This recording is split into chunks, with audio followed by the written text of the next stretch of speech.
Namaskaram to all viewers of Jyotirmarg.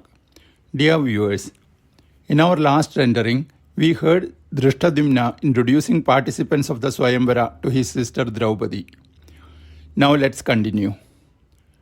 Narayanam namaskritya naram chaiva narottamam devim saraswatim vyasam tato jayamudirayed harihi Om.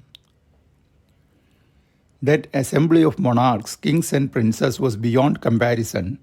Still, the most prominent and powerful among them were Shishupala, the king of Chedi, Jarasandha, the king of Magadha, Shalya, the king of Madra, Kosala king Valsaraja, Malsya king Virata, and Kuru princess Duryodhan and his brothers and Karna. And among the special guests of honor were Lord Krishna and Balarama. There were many other great heroes also among the participants and guests like Satyaki, Ashwatthama, Chandrasena, son of Samudrasena, Chitrasena, Rugmangada, Somadatta, Bhurishrava and Sudakshina. Several hundreds of kings, monarchs and princes in their most exquisite royal robes and decorations made that assembly look like an assembly of Devalok or like a shining galaxy of bright and luminous stars and planets. And then the sky was filled with celestials like Devas, Rudras, Adityas, Vasus, Daityas, Nagas, Rishis, Yakshas, Kinnaras, Gandharvas, Apsaras, Guhyagas, Siddhas and Charanas, Vasus, Ashwinis, Maruta, Kubera and Yama. Meanwhile, Lord Krishna with his divine vision identified the Pandava princes and pointed them out to his brother Balarama. Finally, the contest started and those greats of Aryavarta came one after another and tested their strength and skill with the desire of winning Draupadi's hand in that Swayamvara. Either they couldn't even lift that heavy bow or they slipped and fell down while trying to bending it in their attempt to tie the string of that bow. After many of them were tossed away by that excellently crafted bow, Karna, the king of Anga, came forward and effortlessly took the bow in his hands and tied the bowstring with equal ease and speed. With the arrows placed properly on the bow, while Karna was taking aim, in a very clear and loud tone, Draupadi said, "I will not accept a Suta as my husband." In response, Karna laughed in vexation and putting the bow in its place, went back to his seat. Thereafter, most of the participants who had assembled there met with failure and the rest of them decided not to participate in order to avoid failure and disgrace. Thereupon, three great monarchs of Aryavarta, renowned for their physical might and strength, namely Shishupala, the king of Chedi, Jarasandha, the king of Magadha, and Shalya, the king of Madra, came forward and tried their strength and skill. Shishupala and Shalya fell on their knees while lifting the bow. Jarasandha stood still near the bow for some time like a mountain, and then when he tried to lift it and string it, got tossed by the bow and fell far away from it, resulting in great shame and disgrace. Getting up, he left that amphitheatre and assembling his entourage, went back to his kingdom without any further delay. Now, with the failure of those three mightiest among the mighty, the competition came to a standstill as no one else from the remaining participants dared to come forward to face this ultimate test of skill and strength.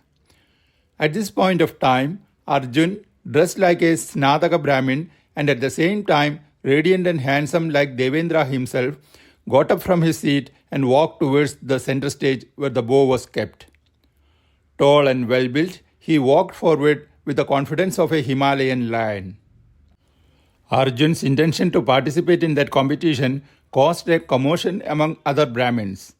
Some of them said that when numerous other great kings, monarchs and princes have failed, a Brahmin will not be able to accomplish this feat and then that would be a disgrace for the whole clan of Brahmins.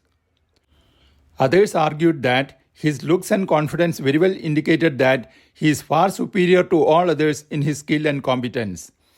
And so, he will certainly be successful and will be the one to win Draupadi from among that ocean of contestants.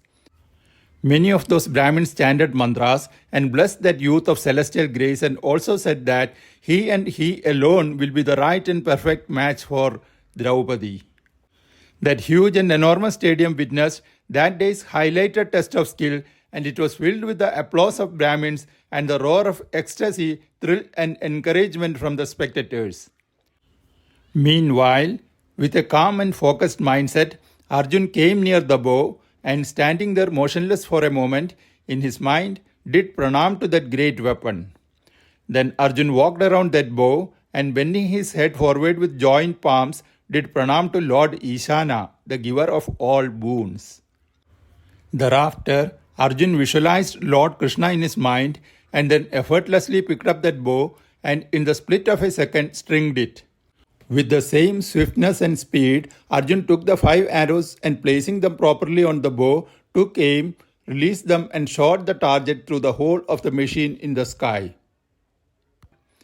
Thereupon, the target fell down on the ground in front of all those who had assembled there and under the watching eyes of all the celestials who had filled the skies.